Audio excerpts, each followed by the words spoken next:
지혜 있는 자는 듣고 학식이 더할 것이고 명철한 자는 지략을 얻을 것이라 라고 하셨습니다. 자, 인간은 본질적으로 어떤 인간입니까? 물론 아담과 하와 때는 하나님과 동행하는, 하나님과 대화하는, 하나님과 같이 하는, 하나님과 같이 거니는 이런 모습이었지만 죄로 말미암아 지혜를 잃어버렸습니다. 그래서 인간은 그 이후로 지혜롭지 못했다 이 말입니다. 그러나 비록 지혜롭지 못하다 할지라도 인간은 많은 학식을 습득할 수는 있습니다. 이는 이론적인 측면에서나 실제적인 부분에 있어서 마찬가지입니다. 우리들은 이론적인 학식을 정진시킴으로써 보다 깊이 있게 사고할 수가 있습니다. 또한 실제적인 학식의 정진으로서보다 신중하게 행동할 수도 있습니다. 그러므로 우리들은 자신이 가지고 있는 현재의 학식에 만족하기보다는 더 많은 학식을 얻기 위해서 많은 노력을 기울여야 된다 이 말입니다. 그래서 배우는 사람들을 보면 평생을 배워도 다 못 배운다, 나이 많은 사람들도 지금도 배우고 있다 라고 하는 소리를 많이 들었을 것입니다. 그래서 배움에는 끝이 없다는 것을 우리에게 가르쳐 주는 것입니다. 그러면 구체적으로 많은 학식을 정진시킬 수 있는 방법이 있습니다. 그것은 먼저 주의 깊게 듣는 일이 먼저 시작되어져야 됩니다. 주의 깊게 먼저 들어야 됩니다. 자, 철학자 아리스토텔레스는 듣고 보는 것을 가리켜서 지식의 감각들이라고 표현했습니다. 왜냐하면 학식은 이러한 감각의 문들을 통과해야만 비로소 정신의 세계로 들어올 수 있기 때문입니다. 우리들의 귀는 정신 세계까지 학식을 전하여주는 전달 통로가 우리 귀입니다. 그래서 성경은 우리들에게 학식을 더하여 주고 있어요. 성경에서. 그러면 그 이유는 뭘까? 먼저 성경은 세상에서 가장 고귀한 책이기 때문이죠. 그리고 시냇물이 모여서 강물이 되듯이 일반적인 책 속에 담겨져 있는 모든 종류의 신령한 지혜는 바로 성경에서부터 나왔다는 것을 우리는 알아야 됩니다. 그러므로 성경이 가지고 있는 학식은 최고의 학식이라는 것을 우리는 잊지 말아야 됩니다. 최고의 학식. 그러므로 가장 심오한 지식이 바로 성경이죠. 뿐만 아니라 이 성경의 지식은 모든 인간들에게 유익을 주는 것입니다. 또한 일반적인 지식도 신앙에 많은 유익을 주는 겁니다.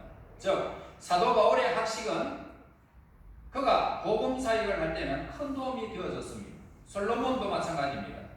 솔로몬도 많은 지혜는 그로 하여금 어려운 일을 능히 감당하게 하였던 것입니다. 한편 우리들은 권면함으로써 참으로 많은 것을 얻을 수가 있죠. 하나님은 언제나 권면한 자들에게 복을 내려주십니다. 방탕한 자에게는 복을 거두게 됩니다.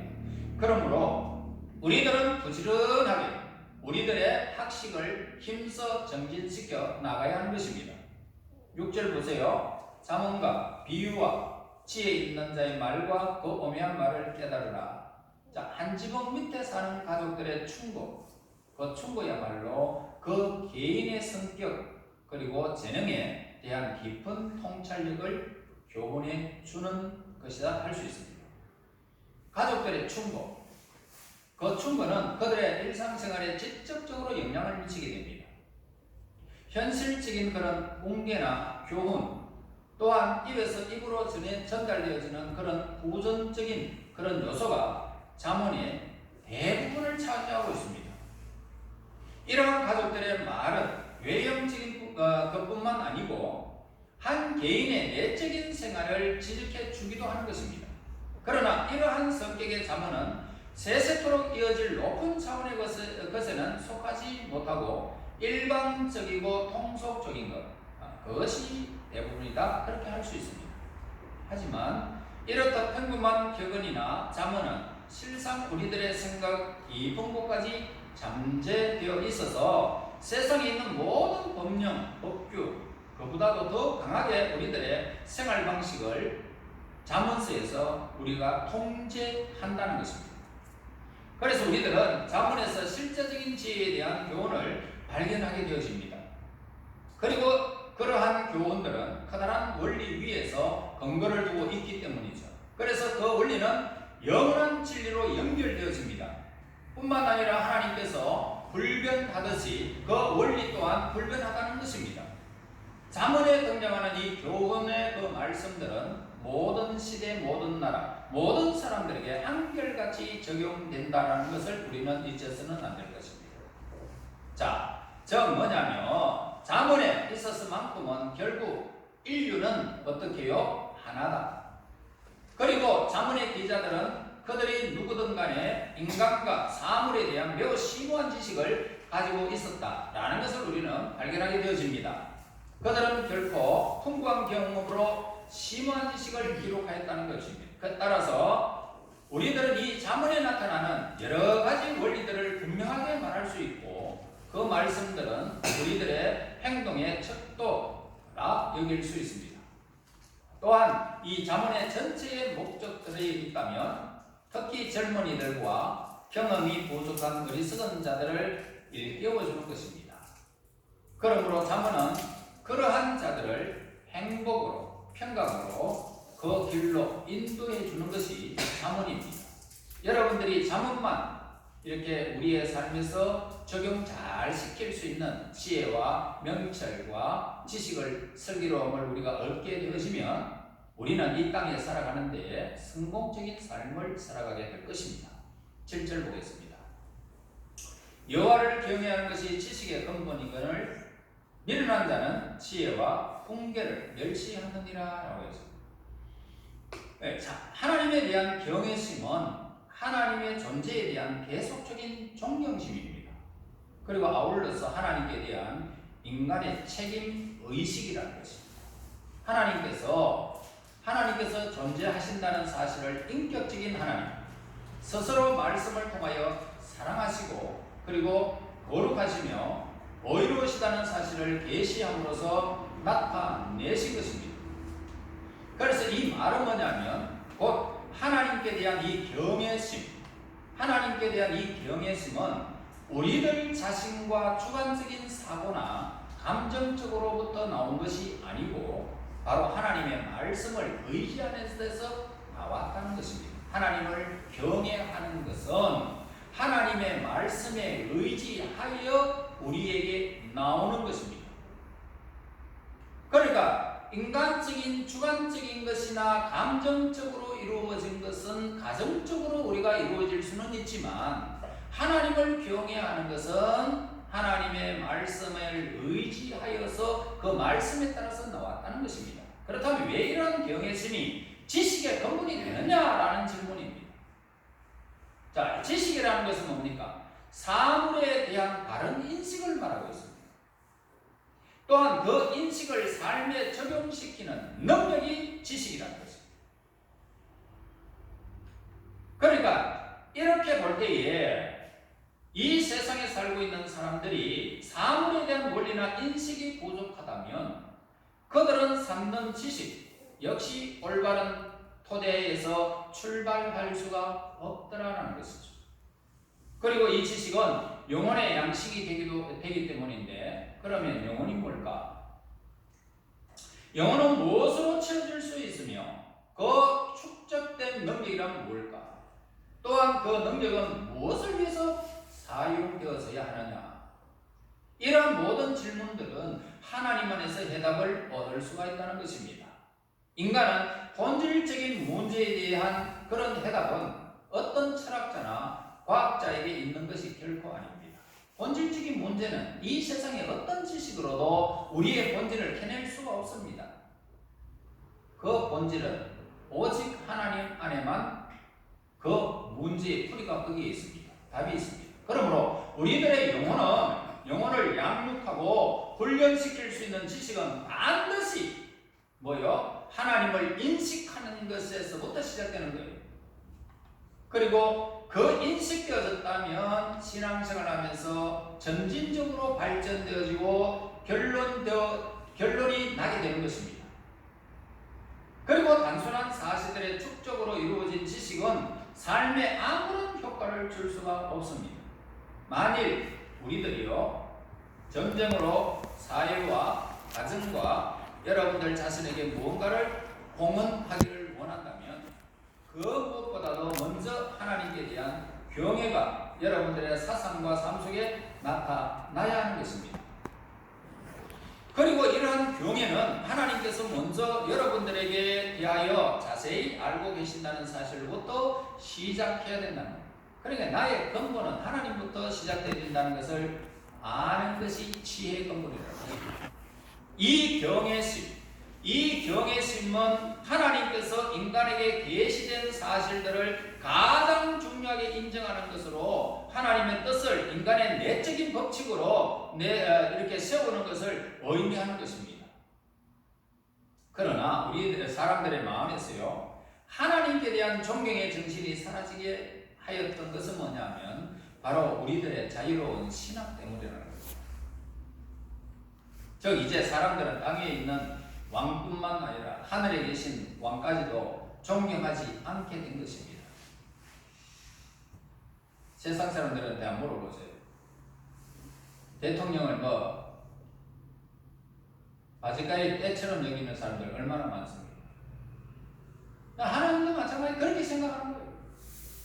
이게 하나님을 아는 지식이 없기 때문에. 그러므로 이 시대 이러한 상황 속에서 우리들은 얼마나 많이 우리들 자신과 교회와 우리들 자녀들에게 존경심을 일깨워주어야 되느냐라는 것입니다. 이를 위해서 우리들이 먼저 기억해야 하는 것이 있어요. 그것은 바로 거룩한 것에 대한 옛 개념이 사라져버렸다는 것입니다. 그리고 우리들은 다시금 옛 개념을 회복시킬 수 있다는 것입니다. 왜냐하면 복음의 진리는 옛 것을 고수하고 있기 때문이죠. 어제나 오늘이나 동일하신 하나님. 우리들은 복음의 진리 안에서 옛 개념을 보다 크고 원대하게 위험있게 새 개념으로 교체하여야 할 것입니다. 즉 복음 안에서는 모든 것에 거룩한 것이고 모든 땅이 거룩하고 하나님은 모든 자연 만물 안에 편만에 계신다는 것입니다. 그 옛날 이스라엘에 계셨던 그 하나님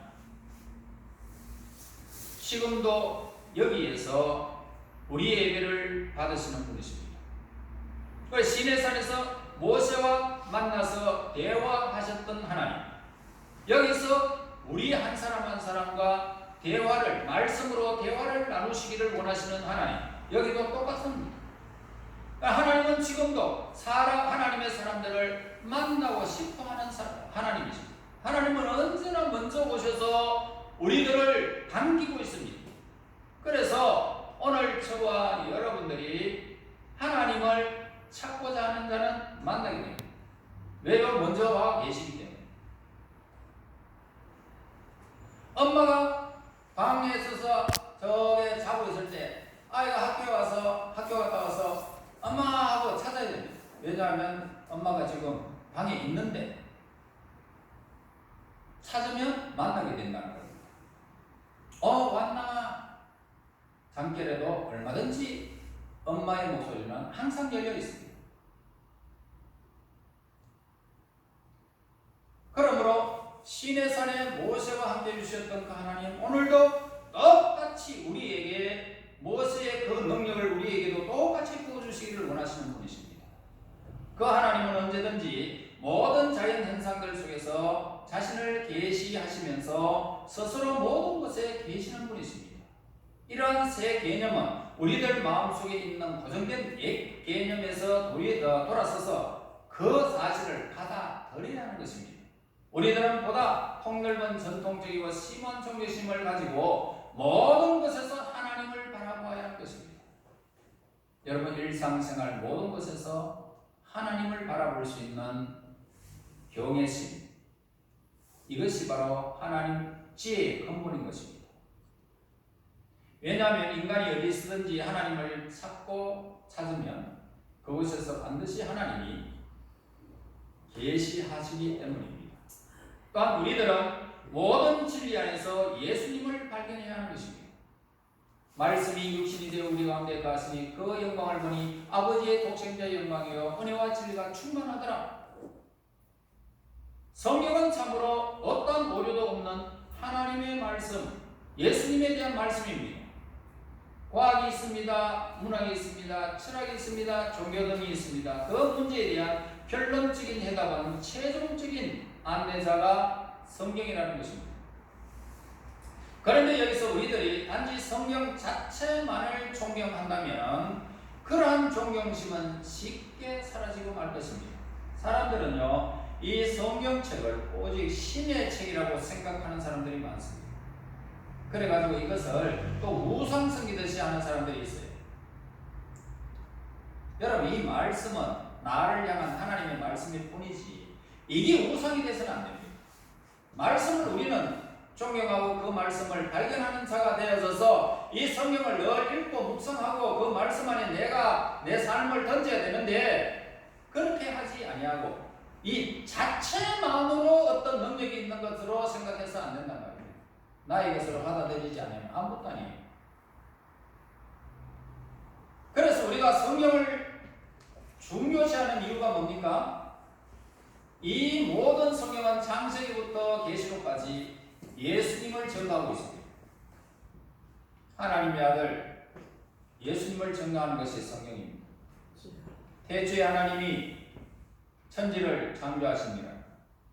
자, 그 다음에 뭐요? 하나님이 가라사대 말씀입니다. 빛이 있어라. 예수님이 하시는 것이에요. 예수님. 말씀이 육신이 되어 우리 가운데 가셨다는 이 말씀과 성경에서 가라사대 이르되 라고 하는 말씀은 그 말씀이 이미 태초에 계셨던 예수님을 말하는 거죠. 그래서 성경은 끝까지 창세기에서 계시록까지 예수님을 전가하고 있기 때문에 이 말씀이 예수님을 전가하는 것이기 때문에 우리에게는 능력인 것이죠. 예수가 우리에게 능력이에요. 그리고 말씀으로 우리가 타고 들어가는 것, 말씀 안에 우리가 잠기는 것, 말씀에 우리의 삶을 투신하는 것, 이것만큼 지혜로운 사람이 없어요. 지혜의 근본은 이거밖에 없어요. 돈 버리는 것도 이 안에 다 있어요. 건강도 마찬가지입니다. 모든 것이 다 있다. 그걸 나의 것으로 받아들이지 않으면 무용지물. 오늘날 많은 사람들이 성경에 대해서 존경심을 가지지만 그 속에 있는 진리에 대해서는 존경심을 가지지 않는 것을 보게 됩니다. 만일 우리들이 외형적인 요소들에 대해서 존경심을 버리고서도 내적인 진리에 대한 보다 더 깊어져 존경심을 갖지 못한다면 이는 우리들에게 얼마나 큰 비극인지 모릅니다. 하나님은 얼마나 진리를 귀하게 여기셨습니다. 하나님은 인간들에게 진리의 말씀, 성경을 주셨습니다. 오늘날 많은 학자들은 이 성경의 저자들 목적과 연대에 대한 문제들에 있어서 많은 견해의 차이를 보이고 있어요. 이런 사실은 무엇을 의미하고 있느냐? 왜 저자들이 기록한 이 성경들이 왜 학자들로 인해 가지고 다른 견해들을 가지고 있을까라고 하는 이는 하나님께서 인간의 도움 없이 하나님 스스로 세상의 진리를 보내셨다는 것을 보여주고 있기 때문입니다. 그래서 사람은 오류가 많다. 그러나 하나님은 이 진리를 오직 하나님만이 이 진리를 이 세상에 보내셨기 때문에 사람들은 오류를 범하게 되어 있다는 것입니다. 신이 아니기 때문에. 그러므로 우리들은 하나님께서 주신 이 진리, 이 말씀을 존중해야 됩니다. 우리들이 이 진리를 존경하기 위해서는 외형적인 것에 대한 존경심을 버리는 것입니다. 오늘 여기 앉아 있는 것이 문제가 되는 것이 아니고 하나님을 향하는 것이 이게 문제입니다. 속임수는 속이는 자에게는 어울립니다. 참된 진리는 참된 인간의 마음에 어울리는 것입니다. 껍데기는 참 성도에게는 어울리지 않습니다. 우리들 중에 많은 사람들이 미국에서 일어나고 있는 일들과 그 일에 참여하고 있는 지도자들에게 대해서 어떠한 존경심도 가지기가 힘든다고 하는 사실을 발견하게 됩니다. 거기에서 무슨 일이 일어나든지 말든지, 거기에 아주 위대한 사람이 있든지 말든지, 거기에 대해서 우리가 존경심을 그렇게 표하는 사람들이 없습니다. 즉 우리들은 명예스럽지 못한 방법으로 직무를 수행한 그 나라의 지도자들과 정치가들을 존중할 수가 없는 것입니다. 한 걸음 더 나아가서 하나님께서는 모든 예외와 모든 진리 안에서 계신 것 같이 모든 역사 가운데 계시다는 사실을 더욱 깊이 인식하고, 우리들은 모든 인간 안에서 그리고 모든 생활 속에서 하나님을 바라보아야 할 것입니다. 이러한 면에서 어리석고 단순한 인간의 정신이 얼마나 무서운 것인지를 우리는 분명히 알아야 됩니다. 단순한 인간의 정신은 굉장히 무섭습니다. 그리고 제사장과 예복과 성직자에 대해서 옛날의 존경이 정경이 사라진 것 같이 인간에 대한 존경도 언젠가는 사라지고 말 것입니다. 괴테는 두려움과 존경에 대해서 다음과 같이 정의를 내렸습니다. 두려움은 배척하는 것이요 존경은 끌어당기는 것이다라고 했습니다. 그러나 하나님에 대하여 갖는 두려움은 하나님을 배척하는 것은 아니라 그분을 사모하는 것입니다. 하나님을 경외하는 것은, 하나님을 두려워한다는 것은 바로 그분을 사모한다는 것입니다. 하나님을 사모한다. 이것은 바로 우리의 생명의 근원이 되어지기 때문입니다. 우리들의 마음속에 하나님에 대한 존경심을 가지게 되어진다면 비로소 하나님은 우리의 모든 삶을 주관하시기를 원하고 계십니다. 주관하실 거예요.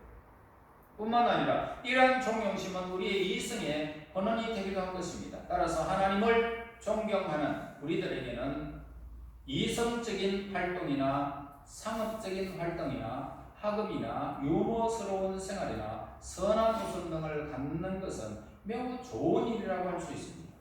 하나님에 대한 존경심은 우리의 모든 생활 속에 나타나게 되어집니다. 그러므로 저와 여러분들은 주일에만 하나님을 존경하는 것이 아니고요, 평일에도 계속적으로 존경하는 것입니다. 이것이 지혜의 근본입니다. 또한 교회 안에서 뿐만 아니라 밖에서도 여전히 하나님을 존경하는 것입니다.